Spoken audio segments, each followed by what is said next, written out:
Sir excuse me. யா. இங்க வளையமாலை சின்னச்சாமின்னு ஒருத்தர் admit பண்ணிருக்காங்க. அவர் எந்த வார்டுன்னு தெரியுமா? அவருக்கு நீங்க என்ன வேணும்? அவருக்கு நான் உயிர் நண்பன் சார். ஆ. அவர் இல்லாம நான் இல்ல, ஆ. நான் இல்லாம அவர் இல்ல. ஆ. ஐயா, ஒரு 6 இன்ச்சுக்கு மூக்குல பஞ்சோட்டி இருந்தா உங்களுக்கு எல்லாம் அடையாளம் தெரியா போச்சா? சின்ன நீயா? சின்ன நீயா? என்னையாரு மாறுகால் மாறுகை வாங்கியிருக்காங்க?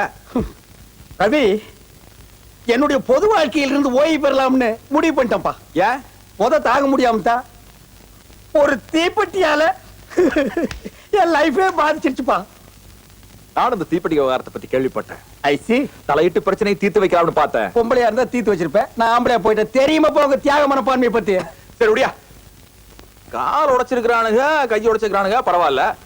மூக்கு மேல போய் இந்த குத்து குத்தி இருக்கானுங்களே. ஆனா மூக்கு மேல குத்துனது அவனுக்கு இல்ல. அப்புறம் யாரு? நான் அரசு செருப்பு கட்டி அடிச்சு விட்டானே. ஏன்? எத்தனை நாளைக்கு தான் போறதுக்கா? போகும்போது வரும்போது சும்மா சொரன்னா கழட்டிட்டு அடிச்சிருக்கா. அது எங்கேயும் ஒரு ஓரத்துல ஆணி இருந்து மூக்க கழிச்சிருச்சு. ஆடா அது உடுப்பா சாதாரணம். கோட்டை இருந்தா கூட அடிக்கணும்.